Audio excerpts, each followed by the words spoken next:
ചൈനയിൽ കണ്ടെത്തിയ human metapneumo virus ബാധ ഇന്ത്യയിൽ ബംഗളൂരുവിൽ സ്ഥിരീകരിച്ചു. ബംഗളൂരുവിൽ സ്വകാര്യ ആശുപത്രിയിൽ 8 മാസം പ്രായമുള്ള കുഞ്ഞിനാണ് വൈറസ് ബാധ കണ്ടെത്തിയത്. ബംഗളൂരു ബാപ്റ്റിസ്റ്റ് ആശുപത്രിയിലാണ് കേസ് റിപ്പോർട്ട് ചെയ്തത്. പ്രോട്ടോകോൾ പ്രകാരം നടപടികൾ സ്വീകരിച്ചതായി ആശുപത്രി അധികൃതർ അറിയിച്ചു. കുട്ടിക്ക് യാത്രാ പശ്ചാത്തലമില്ല. ഇതിനാൽ കൂടുതൽ പരിശോധനകളിലേക്ക് കടക്കാനാണ് തീരുമാനം. കുഞ്ഞിന് HMPV-യുടെ ഏത് വകഭേദമാണ് ബാധിച്ചിരിക്കുന്നതെന്ന് വ്യക്തമായിട്ടില്ല. കുഞ്ഞിന് എവിടെ നിന്നാണ് രോഗം പിടിപെട്ടതെന്ന് പരിശോധിക്കുന്നതായി കർണാടക അറിയിച്ചു. സർക്കാർ ലാബിൽ സാമ്പിൾ പരിശോധിച്ചിട്ടില്ലെന്നും എന്നാൽ സ്വകാര്യ ആശുപത്രിയുടെ കണ്ടെത്തലിൽ സംശയിക്കേണ്ട സാഹചര്യമില്ലെന്നും കർണാടക ആരോഗ്യവകുപ്പ് സ്ഥിരീകരിച്ചു. കുഞ്ഞിന് കടുത്ത പനി അനുഭവപ്പെട്ടതിനെ തുടർന്നാണ് ആശുപത്രിയിൽ പ്രവേശിപ്പിച്ചത്. HMPV ജാഗ്രതാ നിർദ്ദേശം നിലനിൽക്കുന്നതിനാൽ നടത്തിയ പരിശോധനയിലാണ് രോഗബാധ സ്ഥിരീകരിച്ചത്. കുഞ്ഞിന്റെ ആരോഗ്യനില ഗുരുതരമല്ലെന്നാണ് ലഭിക്കുന്ന വിവരം.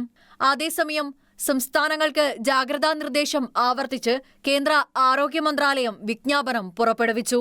രോഗബാധ സംബന്ധിച്ച് ആശങ്കയുടെ ആവശ്യമില്ലെന്ന് കേന്ദ്ര ആരോഗ്യ മന്ത്രാലയവും ഡയറക്ടറേറ്റ് ജനറൽ ഓഫ് ഹെൽത്ത് സർവീസും നേരത്തെ അറിയിച്ചിരുന്നു. ചൈനയിൽ HMPV രോഗികളുടെ എണ്ണം വർദ്ധിക്കുന്നതിനാൽ ആരോഗ്യ മന്ത്രാലയം ശനിയാഴ്ച സംയുക്ത യോഗം വിളിച്ചു ചേർത്തിരുന്നു. സ്ഥിതിഗതികൾ സൂക്ഷ്മമായി നിരീക്ഷിക്കുന്നുണ്ടെന്നും ലോകാരോഗ്യ സംഘടനയോട് സമയബന്ധിതമായി വിവരങ്ങൾ കൈമാറാൻ ആവശ്യപ്പെട്ടിട്ടുണ്ടെന്നും ആരോഗ്യ മന്ത്രാലയം യോഗശേഷം പ്രസ്താവനയിൽ അറിയിച്ചിരുന്നു. സർക്കാർ സ്ഥിതിഗതികൾ സൂക്ഷ്മമായി നിരീക്ഷിച്ച് വരികയാണ്. സമയബന്ധിതമായി വിവരങ്ങൾ കൈമാറാൻ ലോകാരോഗ്യ സംഘടനയോട് ആവശ്യപ്പെട്ടിട്ടുണ്ട്. ചൈനയിൽ നിന്ന് പുറത്തുവരുന്ന വിവരങ്ങളനുസരിച്ച് സ്ഥിതി അസാധാരണമായി കണക്കാക്കാനാവില്ലെന്നും ആരോഗ്യ മന്ത്രാലയത്തിന്റെ പ്രസ്താവനയിൽ അറിയിച്ചിരുന്നു. ചൈനയിൽ രോഗബാധ വർദ്ധിക്കുന്നതായി വാർത്താ ഏജൻസികളാണ് റിപ്പോർട്ട് ചെയ്തത്. ചൈനയിൽ അടിയന്തരാവസ്ഥ പ്രഖ്യാപിച്ചെന്ന് സമൂഹ മാധ്യമങ്ങളിൽ പ്രചാരണമുണ്ടായെങ്കിലും അധികൃതർ ഇക്കാര്യത്തിൽ പ്രതികരിച്ചിട്ടില്ല. Influenza A, mycoplasma pneumonia, covid തുടങ്ങിയവയും പടർന്നു പിടിക്കുന്നതായി സമൂഹമാധ്യമങ്ങളിൽ പ്രചരിക്കുന്നുണ്ട്.